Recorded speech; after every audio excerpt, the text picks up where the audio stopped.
panel tonight. First of all, I'll introduce myself. My name is Leain Vashon. I'm a 45-year member of the Culinary Workers Union. Proud of it. Started out, I'm a shop steward, a VO, vice president of the Culinary Workers Union here in local Las Vegas. I'm also working as a bell captain over at the Paris Hotel for the past 25 years and the Horseshoe before that. I'd like to introduce our panel for you folks tonight. Again, if you need pencils and a card for questions after the panel, be more than happy to get that to you. Don't forget to sign up and register for the rally. We're going to start off with J.T. Thomas. J.T. is a 50-year union member who has got his start in the hospitality industry as a pot washer at the Showboat Hotel and Casino, and is now on staff of the Culinary Union member, and he's a grievance director.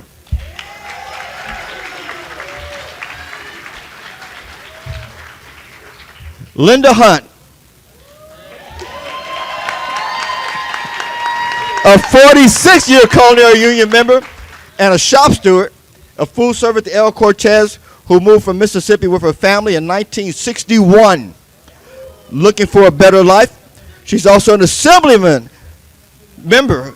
Linda Hunt proudly served Nevada as the representative from Assembly District number 17, North Las Vegas.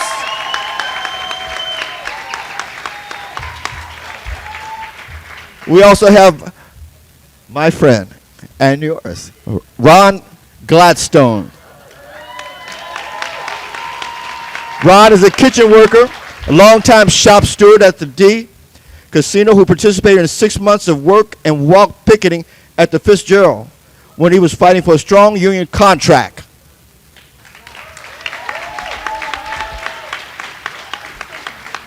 And who does not know that fighter, Aretha Wilder?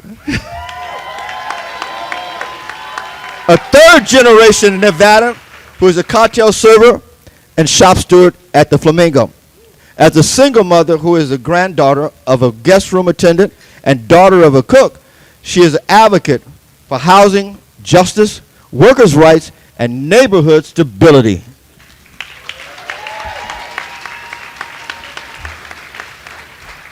Let's give all of our panel a round of applause, please.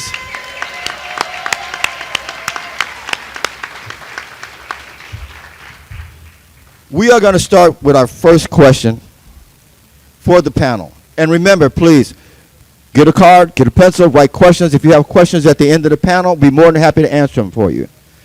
So, for JT, when and why did your family move to Las Vegas, and what was the expectations here?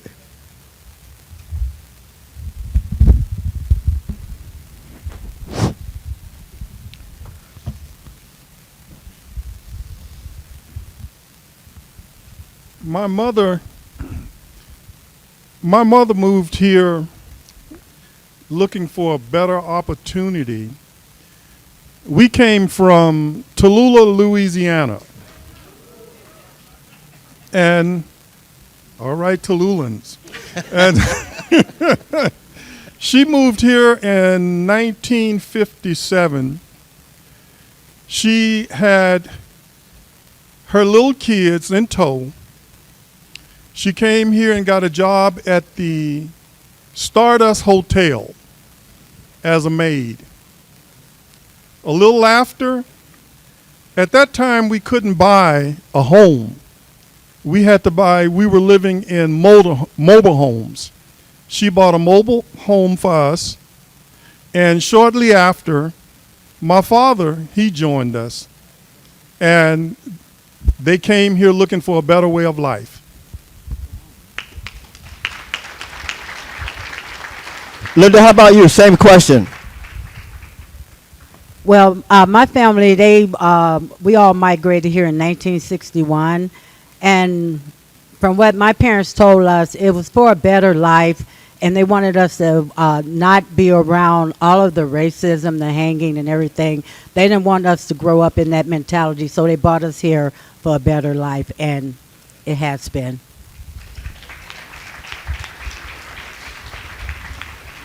For my family, my uncle Percy Marshall, he lost his job he got laid off from Domino Sugar and sugar refinery in New Orleans, and he had some in-laws here, and they told him that it was a lot of jobs out here and they were hiring, and told him to come out and check it out.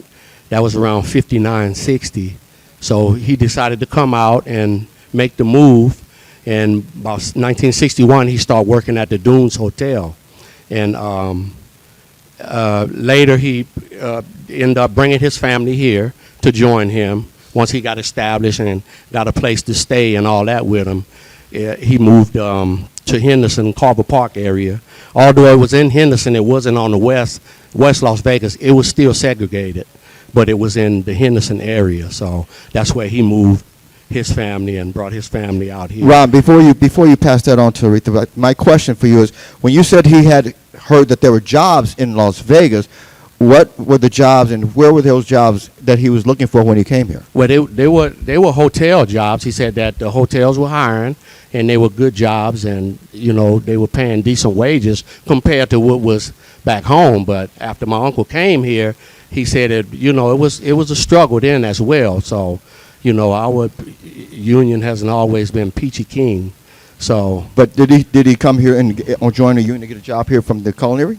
He did. He ended up working for the culinary at the Dunes Hotel, but it was still a struggle. That's why they called this the Mississippi of the West. So when he said that he wanted to come to Las Vegas specifically, he had heard that there was a culinary union here and there was hotels here, and he was coming because the culinary union was here and people were migrating from the South because there were jobs available here through the Culinary Union. Yes, well, Al Bramlett was the secretary-treasurer during the, I think, 54 to like 77, and he was going down to Louisiana, Mississippi, Tallulah, and recruiting folks. But in my uncle's case, no, it was a family member that told him to come. So that was sort of like the black migration from the deep South to the Las Vegas area in Nevada, because the Culinary Union had told the hotels they were bringing people here to grow the union, to grow the city, and the Culinary Union Union were good, decent jobs, get decent jobs come out here and give it a try. Because of the Culinary Union. Yes. Okay. And he did, so. Aretha?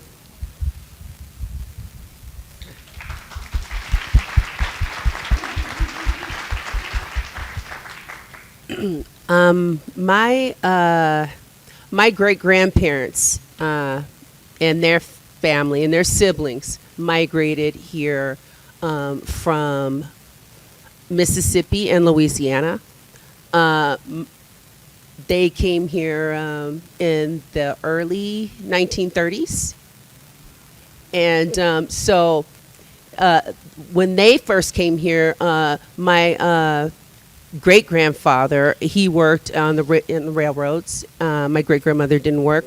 They had 3 children, and then my great-grandmother's sister, they built a home off of Madison.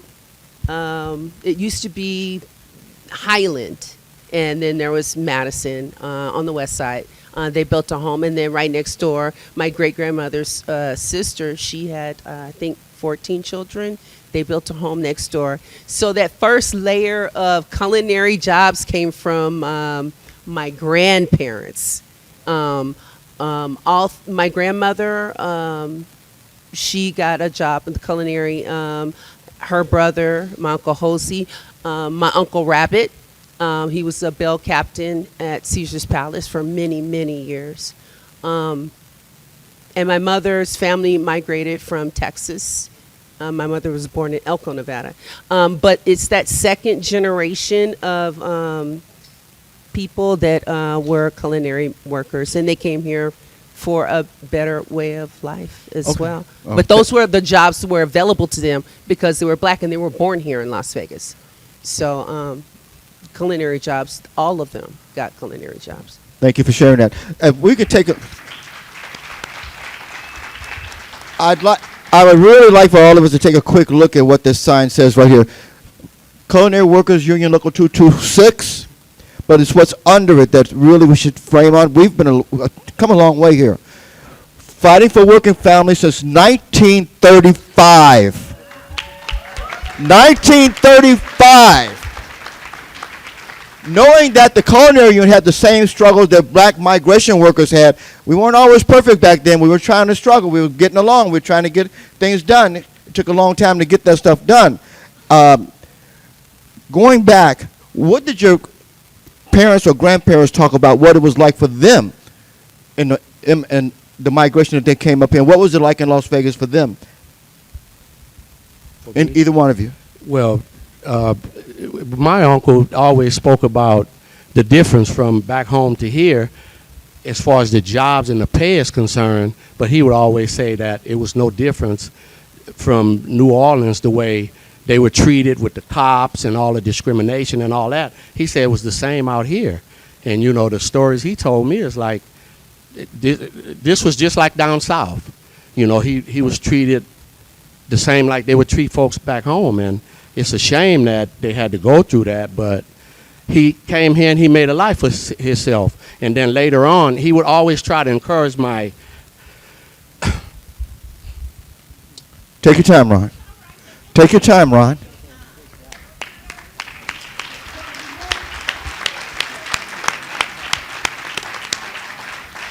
This emotion is true emotion about what we had to go through. This is true stuff here. Never was it easy. This is true stuff here. We've overcome a lot, and the union has brought us through a lot. The union had a lot to do with where we are today. Should never be forgotten. We're standing on some really big, heavy shoulders who did a lot for what we did, striking, committees, and getting contracts done, better wages and health care, and all those things that coming forward with that stuff. But don't forget where we came from, where this union started, and how all of this started. Whenever you're ready, Ron. Yeah, so my grandmom, thanks. He was always trying to encourage my grandmom to come, but she did.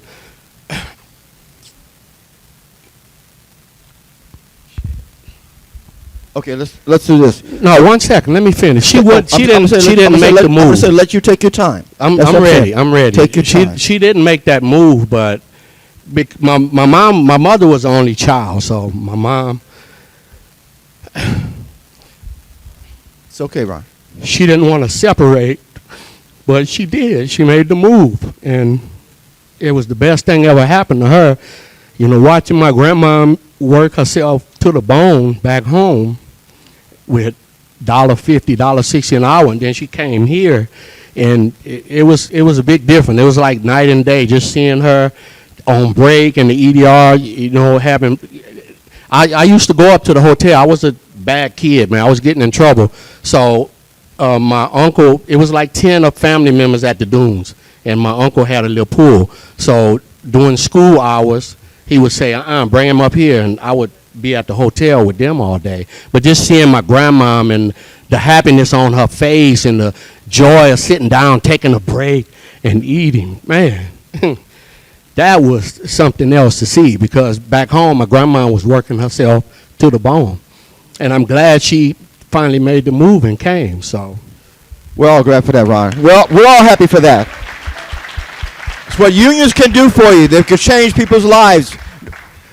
Okay, Aretha, what did the job security and economic mobility look like when you first joined back then? What did the job security and the economic mobility look like when you first joined the union? Oh. And you can talk about it and bring it forward to where we are. Okay. Before I joined the union, well, when I grew up, I already knew I already knew what I wanted to be a union member. My father was working at the Culinary Union. He was a chef at the Dunes, and then he went and worked at the test site. So prior to working at the Culinary Union, I was making like $3.15 an hour, because that was what the minimum wage was. And when I came out of high school, then I worked at the marina, and I worked at different places or whatever. And then when I turned 21, I went to the Flamingo. But I wanted to piggyback off of something that Ron said before. When my grandmother first, when my father was little, women weren't allowed to carry loans. That was the law. They couldn't have credit cards either. But blacks weren't allowed to own homes. They couldn't get loans here. So when my grandmother worked at the hacienda, she was friends. She worked in housekeeping, and she was friends with this white lady.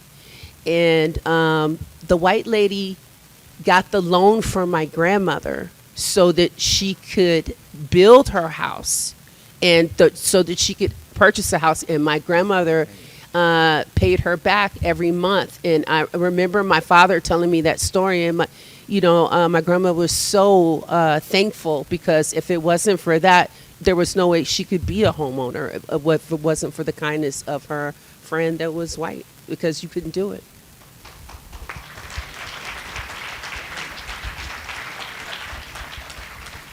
Linda? Well, coming up as a kid, my parents, they both were union members, and they talked to us about union, and they instilled union in us. So I knew that my job that I wanted to get, and my career, I wanted it to be a union job. That was my goal. And another thing they taught us too was, you're going to experience a lot of inequality in the workplace. But when you do, you make sure you just keep being you. You just make sure that you reach across the aisle and, still, show that things can be different. And I did that. But guess what? Even though the law had changed and the law said that we had rights, we still had struggles. And I can even say, even as of today, we still have struggles, but nothing like we did before. We just have to continue to push our way through, and that's what I did. And I'm just so grateful. Wait, before you pass it on, let me ask you this. So in 1971, there was a consent decree that said, a law that said the hotels had to hire blacks in front of the house position. They couldn't discriminate against positions. And with that in mind, how did the Culinary Union transform the future for blacks and the workers after that consent decree? Ooh.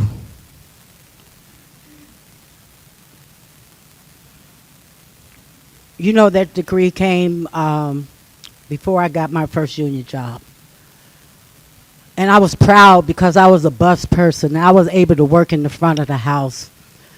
Something that we was told that we couldn't before this decree came. Even though I worked in the front of the house as a bus person, I was the only black bus person in that hotel. Did they teach me what I needed to know? No. That's where we dealt with again, segregation inside the workplace. But I thank God for my sister, who was a culinary member, a food server, that encouraged me to be a bus person, taught me at her house, at home, before I actually got into the workplace. So that's another form of segregation that we had to experience in the workplace. Nobody wanted to teach you how to do the job. You had to go in and fight your way through. And I just thank God for the family. So we know that in the Culinary Union right now, we're very proud of the training programs that we have to lift people up and move people forward in different positions, but it wasn't always so. You had to do things, even though the decree said you could be moved place to place, but I think JT has a great story about how he had to steal an education to do what he had to do in order to become what he became in that hotel. If you'll share that with us, JT. Well, I did not work in the front of the house. I worked in the back of the house. I started as a pot washer, but I wanted to become a cook. And in order for me to learn how to cook, I had to become a thief. And what I mean by that is, I was a pot washer, and I would go and get all of the supplies and the ingredients to go into different sauces and soups and what have you. And as I went and got those ingredients, I would write them down. And I would write them down. And as I got all of them, then I said, okay, I got that one. Then I would go to the next. And I would write them down. And I would write them down. And I was always ambitious, loved to work. So I would come in, and I had to make these big pots of soup. And I was making the soup, and the CEO came in, and he looked at the chef and said, "What is he doing?" And the chef said, "Leave him alone, leave him alone." So I finished the soup, and I went back to my little cubby hole and started washing pots. But I was watching outside, and the CEO came out, and he tasted the soup, and he walked away. I said, "I got it." I said, "I got it." So that's how I learned to cook, and I think it transforms. We're going to fast forward it right now to our training center, where the union have made it better for all of us. Now you no longer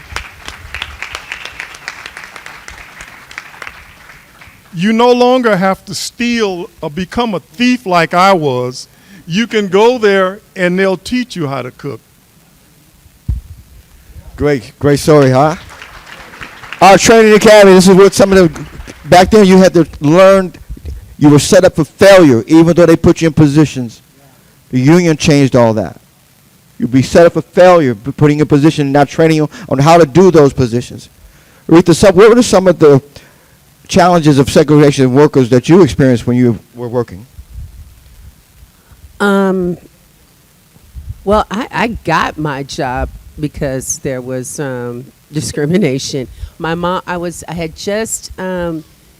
just broke in being a dealer, and I was working in off of Water Street in Henderson. I had to drive all the way out there, and I just turned 21. And my mom said, "You have to apply at O'Shea's. You have to apply over here because they're hiring blacks."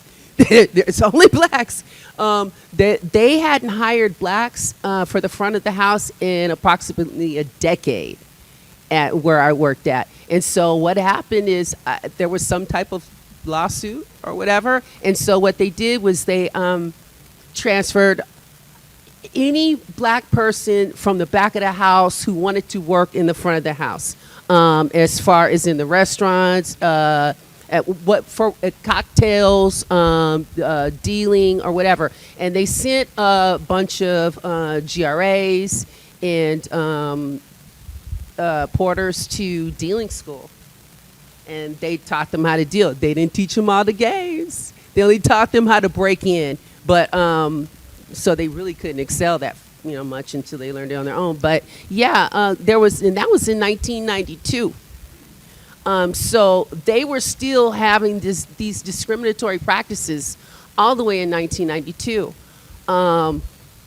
It's really horrifying once I think about it, because for me it was so much easier than my friends on the panel, because I was a product of what these people had already been through in their struggle. So it was easier for me to be integrated and acclimated into the front of the house because other people did it before me, like my father and my grandmother and these lovely people up here on the stage. So. Okay. Ron, if you will, can you tell us how the Culinary Union helped you and other black workers succeed in the workplace and be treated with fairness, respect, and dignity? Helped us succeed? Well, sort of around the same time as this young lady. It was around 91 or so. I was a kitchen worker. I was a relief kitchen worker at the time. And my wife and I had to live family, and I needed to, Shante was sick, so she had to stay home. I needed to make more money.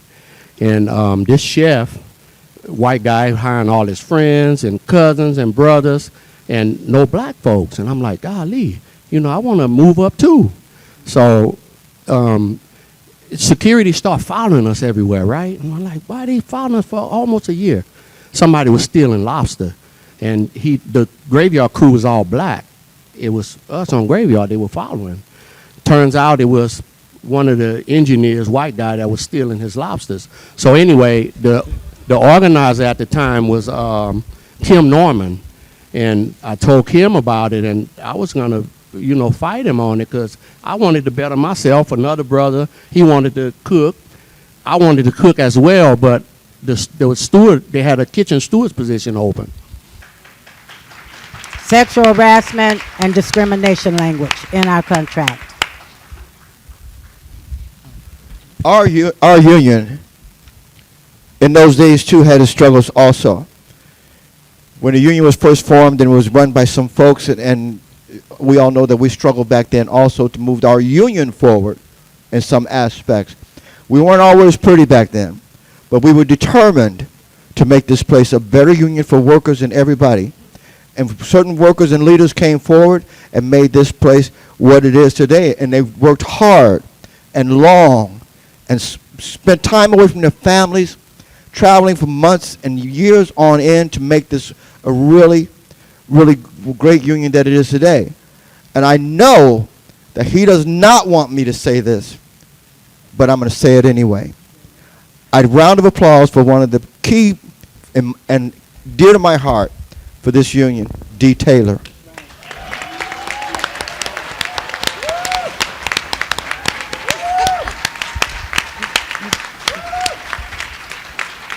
JT, I would like you to tell us about the early days of the contracts and when we were all at the Thomas and Mack Center and how contracts were negotiated and how things have changed for us. Well, back then, the contracts, they were negotiated for you. They were not negotiated by you. We had a meeting where we was disgruntled about the way things were going and the contracts that we had, and it was at the Cashman Field. We had, there was rows and rows of seats, and they had microphones, in between the different rows. And we would get up to ask a question, and if it was a question that they didn't want to entertain, they would turn the mic off. That's the way it was back then. They would turn the mic off. And as we progressed to where we are today, now negotiations are done by us. You have committees.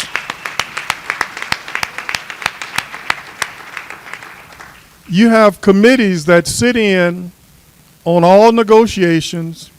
They start from the beginning to the end. So that's where we are now.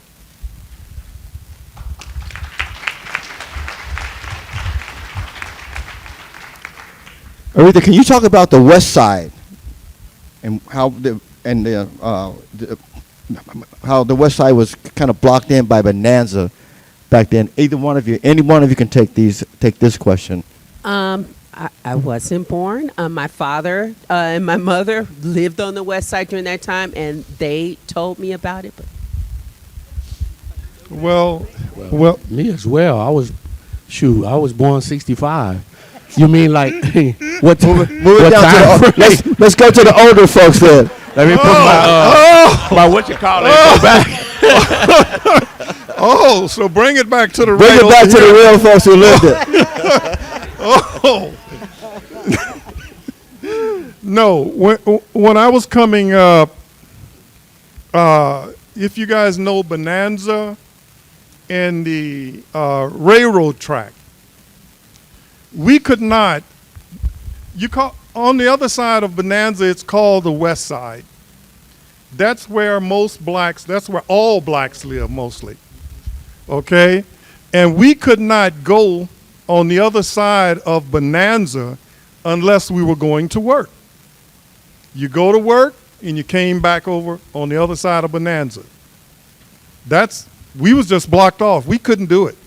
You could not go down on the Strip. You couldn't go on Fremont Street. That was our cutoff. That's what I had to live with.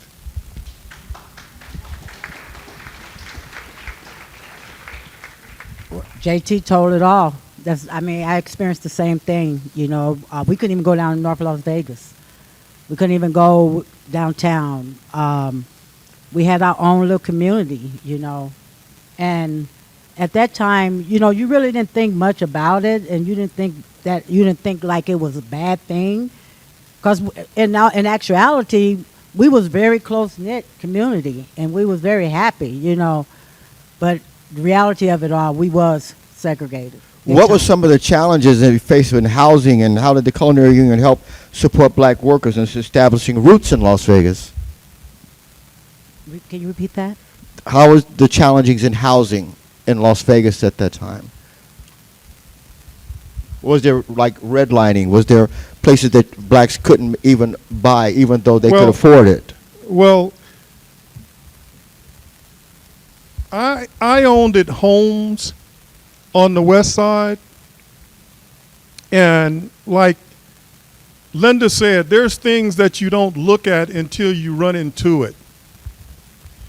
And I needed to buy insurance for some of my homes. And my dad, he had a friend that was a realtor. He was white. And his son he followed in his dad's footsteps. So it was like he and we would talk. And I had gone to him and I asked him, I says, I'm trying to get some insurance for my home. And he says, JT, he says, I'm going to show you something. He said, but I will not repeat it. I said, okay. We went to the map of Las Vegas, and you had the west side. It was a red line around this section, and it was the west side. He said, everybody is told you don't sell anything in here. I couldn't buy insurance for my homes. It was redlined on the west side. It was segregation. We couldn't do anything over there. So it was bad. This question can go to either one of you or all of you. How has the Culinary Union helped change you and your family's life? Give specific examples, if you will.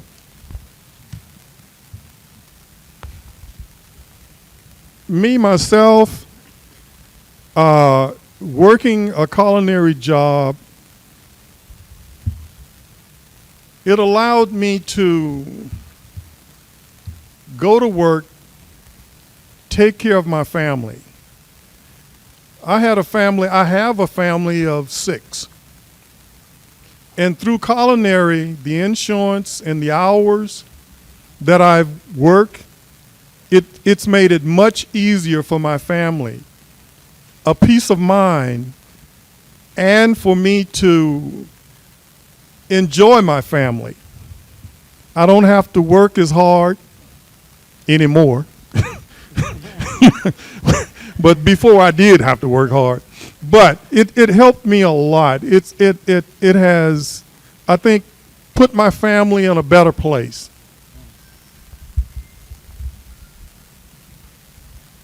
I was sitting here thinking back, when culinary has been really good to me. I was a single mom, and it afforded me to take care of my son on my own. I am a proud homeowner, and I have rental property based on the wages that Culinary Union has provided for me. We don't have to pay insurance. So guess what? That insurance money that all non-union people have to pay, they have to pay that, but we can use it to put it down as a down payment on a house because our insurance is covered. So, to be able to have insurance for my son, for myself, that's a blessing. Be able to go to work in peace, knowing that you have protection, knowing that you're making a decent wage. All that matters, knowing that, you got job security. They just can't take your job away. And then going back to what my parents taught us, get a union job. That way you go to work and you ain't got to kiss nobody behind. All you got to do is work. Do your job. And he's so right, because they can't make you do 5 and 6 jobs when you have a union job. You got one job, and like we always said here, one job is enough, and that's what we have.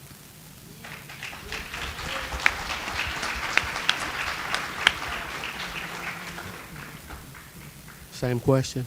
Same question. Well, for my wife and I, having 4 kids and a challenged daughter that was disabled, the insurance was a big help. I mean, we were able to have Medicaid and different government things to help, but when that ran out or whatever that didn't cover, my union kicked in and would make up the difference. So it was a big help. And like I said, for a while, Monica had to stay home. My wife right here, her birthday Saturday, y'all. Monica had to stay home to take care of our beautiful daughter and our kids. And I had to work, and having a union job allowed me to bring home a decent wage where she could stay home and not worry about what she had to pay or what she didn't have to. I mean, I was working my tail off, but that's okay. I mean, it was for my family. It's for my family, man. It's all good. Now we have 4 kids, 11 grandkids, and, it's a blessing to be with somebody that long. And a lot of time my tears, I get emotional a lot because I know where I came from and I know where I'm at.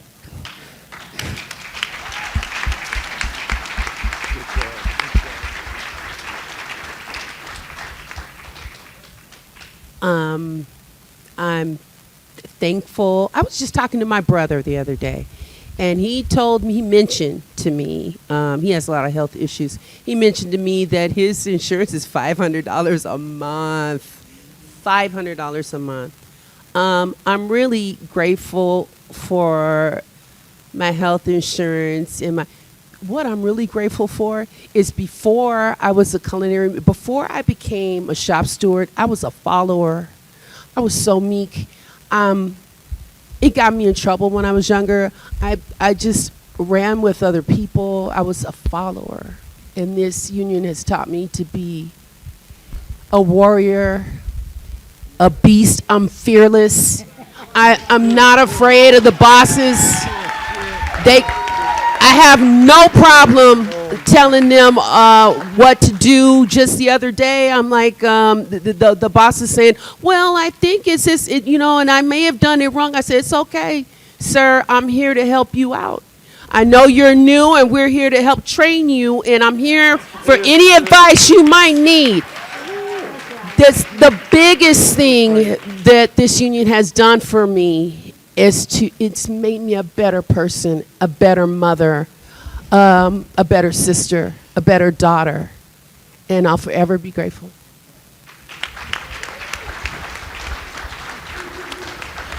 We have covered an awful lot of questions. We've given a lot of answers, but I don't want you to forget that if you have questions, if you filled out a card and you have questions, we'll be more than happy to answer those questions. Don't forget to sign up for the rally and you get the tickets and all that. That's all great.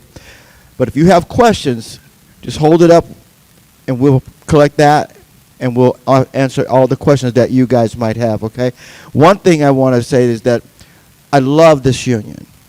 I was thrown out of this union in the early days, taking away my right to vote in this union and literally picked up and thrown out on the street.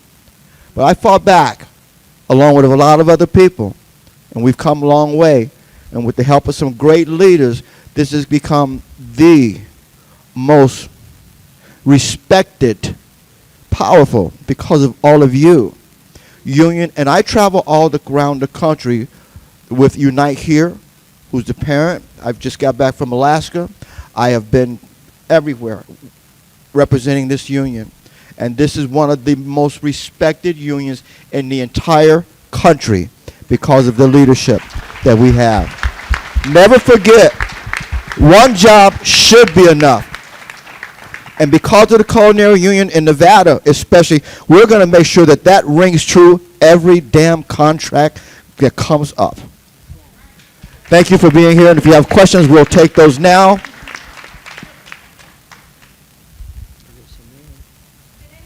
Does anybody need a card? Questions?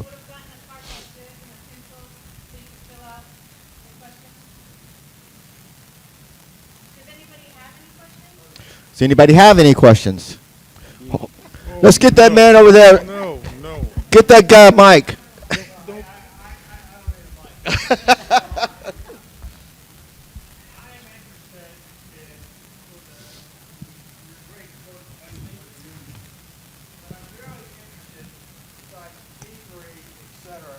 How you ended up in your job and how you dealt with the segregation on the job as being the only black busser, not a lot of black cocktail waitresses at the Flamingo, etc. I want to know how you dealt with that personally, because that says a lot.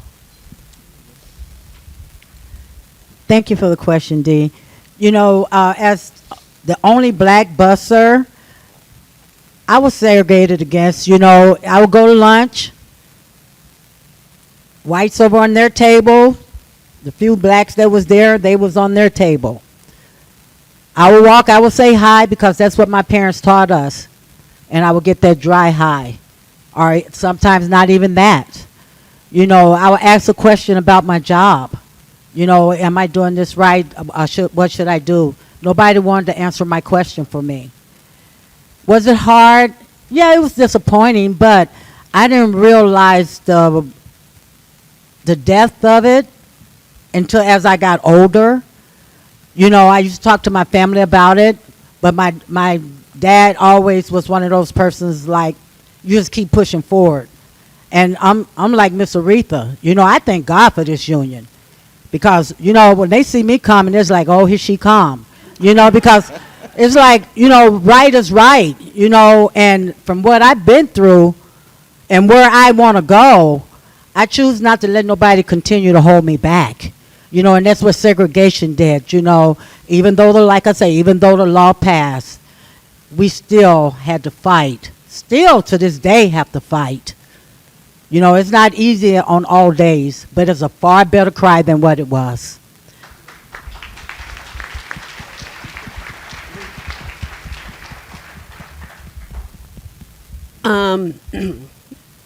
Just not too. Once I think about it, it must have been maybe 2010, 2008. We had it was Halloween. We had a bartender that came into the service well in complete blackface. My manager would do nothing. No one would do anything. I had to go back to my old manager, who was the foreman in the pit, and go, I was crying. I go, are you guys going to do anything about this? And he quickly, you know, he handled the situation. But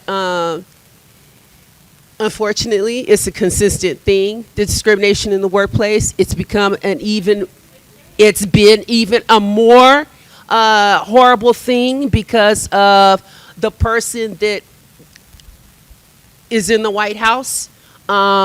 People feel like they can say whatever they want to say.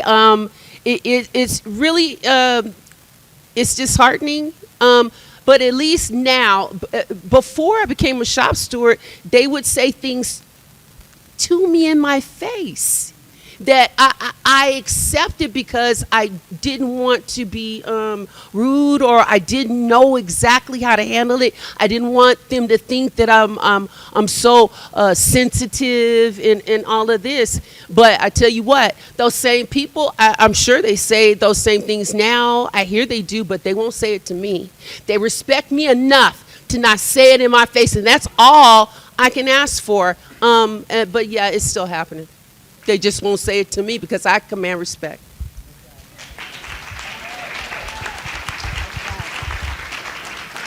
Any other questions?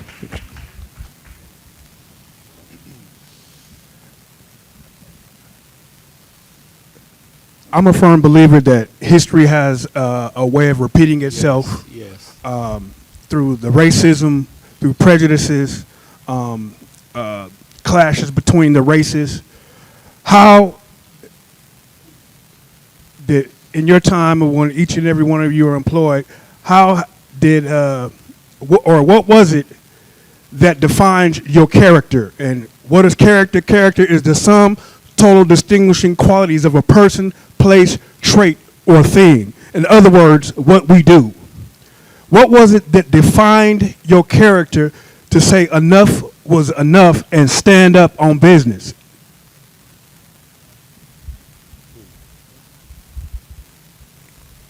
Oh, that's kind of, it's not tough, but for me, I'm a people person, you know. Since I moved from the South back home, when I went to school, whatever I did, you only saw black. You went to school with black.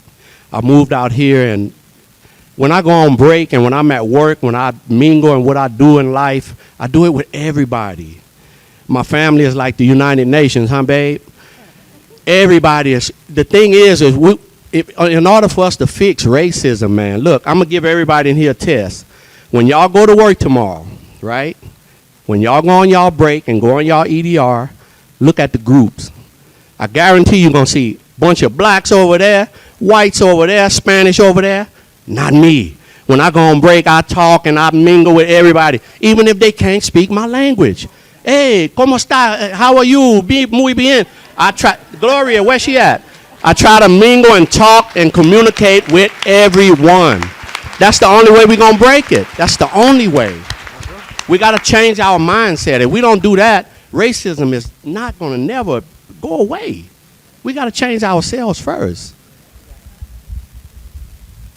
Thank you for that, Ronald. You know, and thank you for the question. And he's absolutely right. I'm the same way. You know, I talk to everybody. You know, because what I was taught early on as a kid, and I thank God for that, is that if you act like them, then you become like them.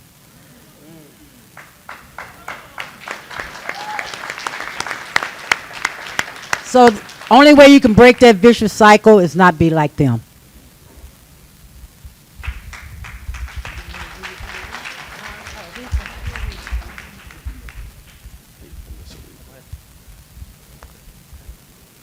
What was the question? I'm sorry. Well, it was about, what was it defining?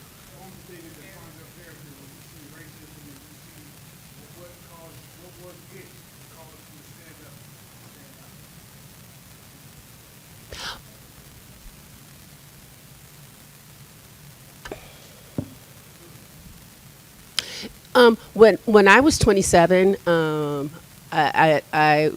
got married, and to a man who had two very, very little girls, and I became their mother, and a lot of I was at my job, and a lot of people didn't like the fact that I was these children's mother. There are two little white girls. I became their mother pretty much when they were 6 months and 3. I was with them the majority of the time as their mother, and a lot of people at my job, I heard there were a lot of it changed my life. I helped raise, because their dad was involved. I helped raise two little white girls to have to be strong women. I'll catch myself saying strong black women because they're not black, but their grandmother, their all of their Carly, raise your hand, say hi. That's my daughter right there. She's a grievance specialist for the Culinary Union. She's been on those picket lines since she was very small. It was a defining thing for me to tell people, white people and black people, you know what? I don't know what your problem is, but this is my family, and you better not act stupid around my kids. And my daughter, her family is black. Those are the people that she has. Those are the living relatives that she has. So I wouldn't have been able to create this family or have the positivity that I have if it wasn't for my Culinary Union. If it wasn't for people who my father moving from the west side and moving to the suburbs and raising me over here. And while I still had links with my family on the west side, we was over there, cookouts every weekend, you know what I'm saying? But it made me grow as a human being. The union helped me grow as a human being. And because of that, it helped define me and take me on the path to be a shop steward. Thank you. I appreciate it.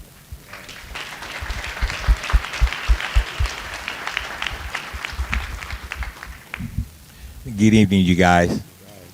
This question is for the Assemblywoman. I've only been in Las Vegas about 16 years. I'm just now starting my quest or my venture with the union. I'm over at the Sphere right now, so we're trying to become union. In my time being here in Las Vegas, I've heard about the West Side. I've heard the stories about how all the black entertainers that would entertain on the Strip could not function on the Strip, so they would come over to the West Side, and that's where they hung out, that's where they lived, that's where they partied, that's where they did everything. Now, since the days of segregation on the West Side, is there any movement on behalf of the workers that struggled to build that community? Can you repeat that question again?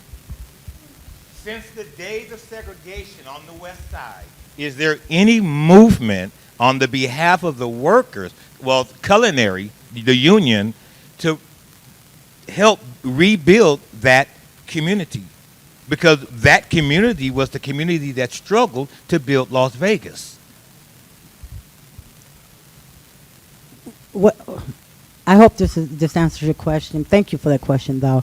From what I know, is that Culinary Union fought for African Americans to have jobs in the casinos on the Strip. That's where we got our start. You know, Culinary Union put an African American woman as president of this union, Hattie Cantry. Culinary Union opened the doors for so many black workers, not only in the hotels, but in the union hall as well. You're talking about business agents, dispatchers. I would go to that union. I was proud to walk in there. To see us in a job of that nature, that was huge. And only one organization can do that. Culinary Union. The most diverse union in the entire country. I just want to put that out there. You know, Hold up. one Leain, thing that we need to remember Leain, about the Culinary Leain. Union. Leain, hold up, rock steady. Let me kind of help answer your question. Almost in the heart of the West Side, on the corner of Lake Mead, okay, NH, there's a training center. And it was put there for a reason. It was put there to help train African Americans and people of color. It's right there in the heart of the West Side. And that's where Culinary put that training center there. Okay. Thank you for that, JT. And what I was going to expound on that is that we have to remember one thing, too, that the Culinary Union, this is a beautiful building. Is it not a nice place where we live? It's a great building. But we are more than a building. We could be anywhere. But we're brothers and sisters, and our community is in the community. We go to the churches here. Our kids go to the schools here. We go to council meetings here. We vote. We pay taxes. This Culinary is the community here. We support this community every day. We're everywhere. We're everywhere. In every district, In every corner of this valley, culinary members are there. That's the community. That's who we are. And that's if every person in this valley should thank the Culinary Union, because the wages we get, people have to match it to try to keep us out of their building. Don't ever forget that we float every boat in this valley because of who we are. We're the people who bring wages up and get pensions for people and make hospital affordable for people. The Culinary Union, they have to match us, or we will take over every single job in this valley, and they're afraid of us because of that. I have a question here. Which is an excellent question, actually. I'm trying to, was it Marion? Who wrote this question? Great question. The question is, what lessons can be learned from the black migration for the current migration?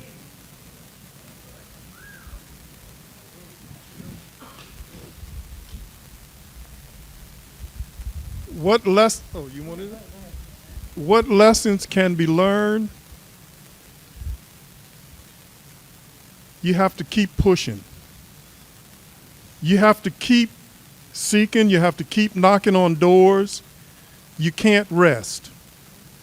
You asked the question, and I didn't get a chance to answer it. Defining moments that brought you to a certain place. I've always been taught by my family that everybody is equal. Okay, you treat everybody the same. And at the Showboat, I became a shop steward. And being a shop steward, it was kind of okay at the Showboat. And I was asked to come out on an LOA. And I came out on an LOA. And I watched. There was African Americans that wasn't being represented. There was a difference in everyone else in African American. And I made it my business, no, we're going to treat everybody the same. And back then,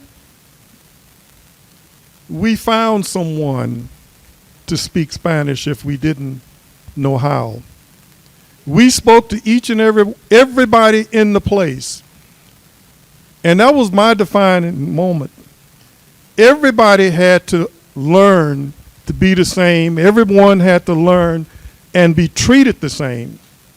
And that's what I did as a shop steward. And I carry that on today. And one of the things I always said to myself, and it was taught to me, a man's word is his bond. And that's the one thing I always hinge my hat on. If I said it, I was going to do 110 to get it done. And if I couldn't get it done, I was going to let you know why. That's what we did. Thank you, everyone. Just really quick, though, I don't want to say about the black migration and the current migration is what he said. Perseverance. And we're not done. The black migration is not done. And neither is yours, neither is anybody's. The thing we got to do is help each other. That's what we need to do. And any migration is all of our migration. That's what it is. Thank you so much, everyone. No. We appreciate you. 1 second. We have to go.